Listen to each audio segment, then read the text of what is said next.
Hello everyone, this is Toaster67 with a video I have for you. Thank you for stopping by to my channel and to watch this video. I hope you find it interesting and you can provide me with some feedback for it.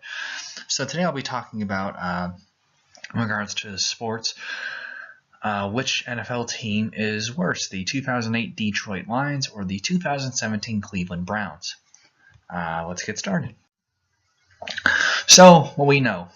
Both those teams finished 0-16 in their seasons. Both are considered some of the worst teams of all time, and both are the only two teams in NFL history to go 0-16. We will try and figure out today which team was worst, and encourage nice debates in the comments section between sports fans, analytic people. What is best? So let's get started. And of course, my material, all this was pulled from ProFootballReference.com. It is a great website. If you've never been there before, I highly encourage that you go there. A lot of good information. So we'll first start with comparing their schedules. As you can see here, both teams went 0-16. Go figure. We can see here that looking at the Lions schedule, that they had some rough stretches of tough teams. As we can see here, they had a stretch here of 6 games where they played a team with a winning record in all 6 of those games. And they had a stretch right after their bye week of playing 5 teams with, at least not having a losing record. So if we kind of eliminate that from their schedule, and I have that listed over here, basically there were only 4 teams that the Lions played that had an under 500 record. Green Bay twice, Jacksonville and San Fran. Green Bay that year, Aaron Rodgers' first year starting without Brett Favre being there. They had then to play the Jaguars, I believe still had David Garrard and Maurice Jones-Drew. And then San Francisco, who I think they were rocking with J.T. Sullivan, Sean Hill, and some Alex Smith. I think he was on IR that year. But ultimately, pretty difficult schedule. And early bye week 2, doesn't help preparing for all those games. I've firmly been a fan of having the bye week in the middle of the season, kind of like the Browns did, to let players get healthy and I feel like it's a good time, if you are going to make some coaching changes, such as firing an OC or a DC. It's easy to kind of do it halfway through the season. You have a lot more data to go off of, from your first 8 games versus your first 3 in the sense of the Lions. The Browns, you look at their schedule, obviously they did have some tough stretches as well. The stretch right here of, Tennessee, Minnesota, Detroit, and Jacksonville. I highlighted the Minnesota game yellow. That was in London, so that was kind of on a neutral playing ground. Though it was considered a Browns home game. And, besides that, then their kind of schedule was hit or miss. I feel that Browns had an easier schedule, definitely, than the Lions that year. Simply looking at the quality of opponents, they played, right here obviously was a very, easy stretch for them to come away with a win. When you could even throw in Baltimore there, because Baltimore was very inconsistent throughout the entire year. That would definitely been some easy games to win. Again, you can look down here as well. Those would have been easy games to win as well. With Green Bay struggling, that was a game that they were up in and blew a huge fourth quarter lead. Obviously, Chicago, not a very good team. But yes, they did have some hard games as well. Minnesota, Pittsburgh twice. Jacksonville had a very stout defense. As we can see over here, both of them had to play 9 teams with over 500 records. However, the Browns had to play 7 teams with an under 500 record, where the Lions only had to play 4. Now, yes, 3 of those Lions games were teams who were, at 500, and technically they weren't winning records, but they also weren't losing records. So looking at the schedules, I definitely feel that the Browns had the easier schedule to obtain a win compared to the Detroit Lions schedule. Comparing the schedules as well, the combined record of the Lions opponents and the Browns opponents. The combined record of the Lions opponents was they had 143 wins and 113 losses, where the Browns 133 wins, 123 losses. Basically, for the home and away games, Lions, the combined records of the opponents they had to play at home, 72-56, and away was 71-57. Cleveland was 73-55. The record of the opponents that they had to play at home, and their road opponents, their combined records were 60-68. So looking at it, Lions had to play a harder schedule. Obviously their opponents won 55% of their games, possible. Or the Browns, they won 52%.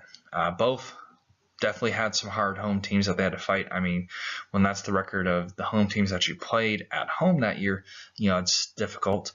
And obviously, though, the Browns had a very easy road schedule compared to the Lions' road schedule. I mean, considering that, the road teams that the Lions played, won 55% of their games, and the Browns, the road teams that they played, their combined records were 46%. Very easier there. Lions, looking here too in those scheduled games, pulling the numbers over here, they averaged about 16.75 points per game, and the Browns averaged 14. Lions gave up 32 points a game, and the Browns gave up 25 points a game. On the season, Lions had a difference of 249 points, and the Browns had a difference of 179 points. So basically, their average margin of defeat for the Lions was 15.6, and the Browns was 11. So both were losing, by at least more than a touchdown. The Lions at least 2, Browns, give or take what happens in some games. Quality of opponents, and what this is going to show you is what the information I presented this is as the rankings of each team. So if you look at the Lions first, in this offensive square right here, we can see that this is the rankings of every opponent the Lions had to play, their offensive rankings with the points that they scored, the pass yards they had, and the rush yards, and where they ranked in the league. So as we can see from that, the Lions played some very potent offenses. 4 teams that they stepped on the field with were in the top 8 in scoring. 5 were in the top 5 for pass yards, and 6 were in the top 8 for rush yards. Where the Browns, points forced, 4 teams were in the top 8 for pass yards they played, and only 2 teams in the top 8 for rush yards they played. So I kind of like to use this in between point right here. I like to think that the more opponents that you have that ranked in the bottom half of the league means an easier schedule. And I think when we compare and contrast that from the Lions and the Browns, from the offensive teams that they had to play, the offensive side of the teams that they had to play, Browns had a way easier schedule. 11 of the 16 teams that the Lions played were ranked in the top 16 for points scored, 9 in top 16 pass yards, and 8 in top rush yards. Where the Browns, only 8 teams that they played, only 8 games, that they played, their opponent was in the top half of the league in points scored, only 5 in pass yards, and only 7 in rush yards. So obviously they had a way easier schedule. I have down here the actual ranks of all the teams, the averages. So the Lions had to face a team that basically each week, was averaged, 13.5 in points scored, 15th in pass yards, and 15.2 in rush yards, where the Browns had a way easier schedule. Compared to that, 16th in points scored, 19th in pass yards, and 18th in rush yards. So a lot more ineffective offensive teams that the Browns had to play compared to the Lions' schedule. Defensively, the defenses that each team had to play, the Lions did have an easier slate, though. The Browns did get hammered where they had to play 7 of their 16 games were against teams that were in the top 8 in points allowed, 7 in pass yards, and 2 in rush yards, just the top 8. If we look at the total top, though, like in the top 16 of the league, the Browns had to play 10 teams that were ranked above that league, the top 16, and points scored, 9 in pass yards. I'm sorry, 10 points, as in the fewest points allowed, 9 and fewest pass yards, and 8 and fewest rush yards. Where the Lions, a lot more teams that they played were kind of around this middle average. They weren't playing really a lot of top-tier teams. And as seen by the rankings down here, Lions had an easier schedule in all of them except for rush yards, where, the Browns did face some nice, easy rush teams, which is going to definitely be a factor when we look at a couple of the more stats, because offensively, these teams were very different. Again, this is just showing more of a breakdown of each team that they played the rankings. So week 1, Detroit had to play Atlanta, who was ranked 10th in points scored, 14th in pass yards, and they were ranked 2nd in rush yards on the season offensively. Cleveland started their season with Pittsburgh, who was ranked, 8th in points scored, 3rd in pass yards, and 20th in rush yards. So as you can see, the teams that Detroit had to play, a lot of very good offensive teams. I mean, probably easiest win right there would have been against San Fran. Aside from that, just a lot of good offensive teams. I mean, you can look at a team like Washington where, they were 28th in points scored, but they were a top, 10 rushing team, which did not bode well for this Detroit team once we get looking at their numbers. Basically, every team that Detroit had to play was at least in one of their stats in the top half of the league. Like I said, looks like their real best chance of winning game would have been against San Fran.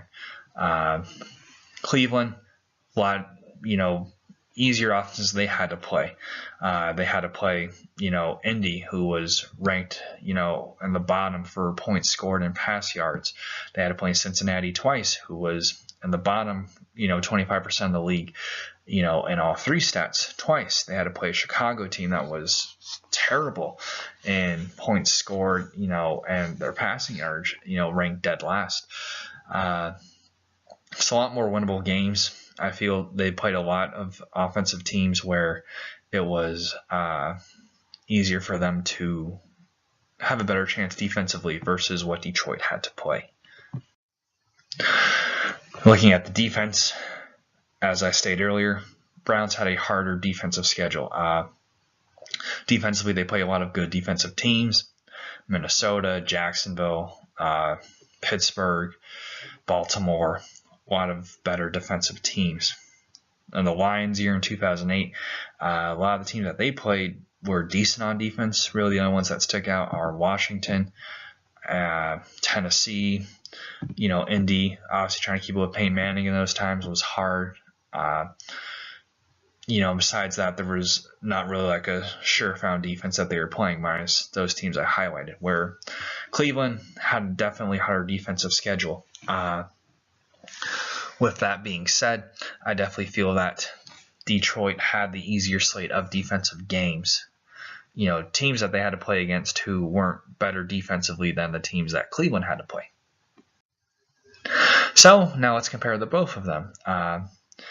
Here I have 18 stats, we can look at, comparing the Lions and the Browns, from offensive pass yards per game, offensive rush yards per game, defensive pass yards allowed, defensive rush yards allowed, offensive turnovers, defensive turnovers, points scored, points allowed, third down conversion percentage, third down conversion percentage for their defense, red zone percentage offense, red zone percentage defense, drives that resulted with points, drives where their defense gave up points, drives where where the offense gave up a turnover, drives where their defense forced a turnover, how their defense had sacks, and how their offense gave up sacks.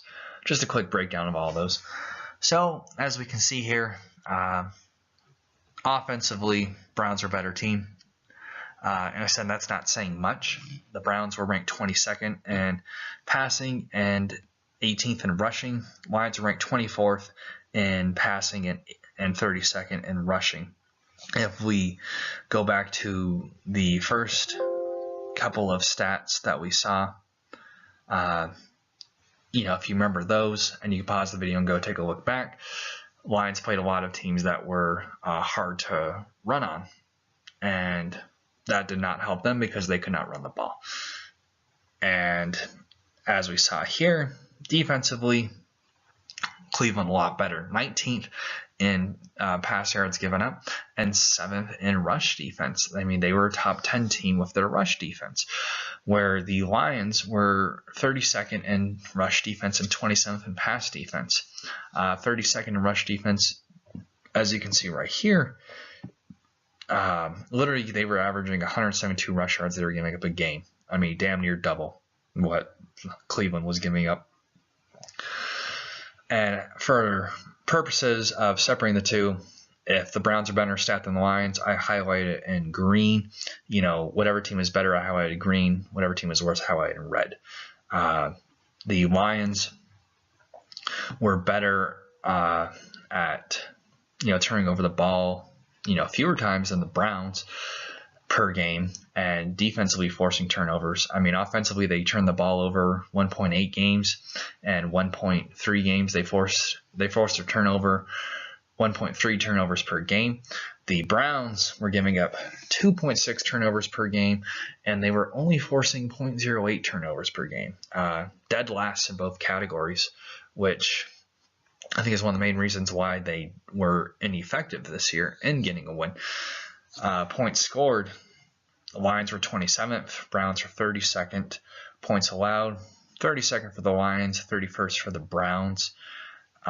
Said both pretty bad defenses. The Lions were giving up, about a touchdown more than the Browns, though. They were just getting trampled. Third down conversions, Browns are better than the Lions. Third down defensive percentage, Browns were only giving up 40% of their third downs, where the Lions are giving up 45%. I think that's a glaring number right here when you look at it. The fact that, the Lions are only converting 28% of their third downs, and they were giving up 45% of their third down conversions. And when you look at the rush numbers, teams are basically converting on them left and right. We're probably controlling, from the numbers that I saw, they were controlling the time of possession and just running down the Lions' throat. I mean, when you're giving up on average 172 rush yards per game, that's good news if you have a running back playing the Lions in 2008 from a fantasy perspective. However, if you are the Lions team, you know that your offense is going to be out the field a lot. Your defense is going to work down a lot just because they can't stop the run to save their life. Red zone percentage. The Lions were scoring, actually fourth in the league that year in 2008. They were scoring on 61% of their red zone trips, where the Browns were only scoring on 48% for 25th best in the league. Both of them, the red zone defenses were dead last, 67%. So whenever a team got in the red zone against those teams, they had 67% chance to score, which, as we saw here with the Lions game, it is pretty interesting to look at that number, seeing how the Lions are scoring 61% of their time going to the red zone, and their defense was giving up 67%, so a lot more high-scoring games. Browns aren't even converting half their red zone trips, and their defense is giving up 67%, as well as when you factor in the turnovers that the Browns were having and the turnovers that they were forcing, just very easy to score on them and not worry about their offense trying. The Lions, with their drives that ended with points, they ranked 30th in the league. 26% of their offensive drives ended with points. Their defense gave up points, on 31st in the league, 45% of the drives. So again, for all the offensive drives on the season, the Lions could only score on 26% of them, and their defense was allowing points to be scored on 45% of those drives. Where the Browns, they were also in the bottom of the league. They can only score on 22% of their offensive drives. However, their defense was only giving up points on 36% of the opposing team's drives. So Browns definitely had a better defense than the Lions. That I don't think, looking at these numbers right here, a lot better. I mean, not as good at forcing turnovers, but again, we're comparing two teams that went 0-16. The Lions, offensively, drives where they had a turnover, 50% of their drives ended with a turnover. That was 20th in the league. The Browns were dead last in the league with 20% of their drives ending in turnovers. Again, main culprit right there. When you average 2.6 turnovers per game, you are going to pretty much be dead last when it comes to your drives ending in a turnover. Drives where they forced a turnover, their defense forcing a turnover. The Lions only forced a turnover on 8.4% of the opposing team's drives, and the Browns only forced one 6.9%. So if you're a team who was having to play the Lions or the Browns in those respective years, they're not going to force many turnovers on you. You know that they're going to be giving up the ball as well. And you know that it's going to be easy for you to convert on your third downs, especially if you're playing the Lions. Their rush defense was terrible. So easy 3rd and 1 situations and stuff like that, easy just to convert it. Sacks that their defenses had. Lions had 30 sacks, Browns had 34. Best for 16th and 12th respectively in the league. And sacks that they gave up, Lions gave up 52, Browns gave up 50. Best for 31st and 27th in the league. So overall, out of these 18 stats, the Browns are better in 10 of them. The Lions were better in 7 of them. And I considered, the red zone percentage defense a tie between the both of them because, they both were just about the same percentage. And to show just how impactful these teams were defensively, so out of the teams that played them those years, this was basically the average. So out of the teams that the Lions played, out of the teams that the Browns played, out of the teams the Lions played, I'll use the Lions as an example. The teams they played scored 23.4 points on the season, 217 yards, and 119 rush yards. So without the Lions in that schedule of theirs and then running those numbers again, it's basically a difference of this to where those teams then would have roughly finished with 1 point less, that they averaged. They would have had 1.6 more pass yards, but they would have been averaging 10 less rush yards. So with the Browns, as you can see, if the Browns are taken out of the schedule, it's not really that much of a difference. It's a very minimal difference. 0.6 points, one less pass yard, and 2 more rush yards. Like I said, the Browns had a very good rush defense. It was top 10 in the league, where it is a difference, when a team is averaging 109 yards per game and 119 yards per game, rushing wise. I said it just shows that, if you took the Lions out of that schedule, took the Browns out of that schedule, the difference would be more noticeable if the Lions being removed from the schedule, their defense. I didn't calculate offense just because you kind of jump to your own conclusions on what it would be like. And my closing thoughts. So my personal opinion, I feel that looking at both those teams, the Lions had a better offense just because they committed fewer turnovers and, just were more productive point-wise and yardage-wise, but had a terrible, terrible defense.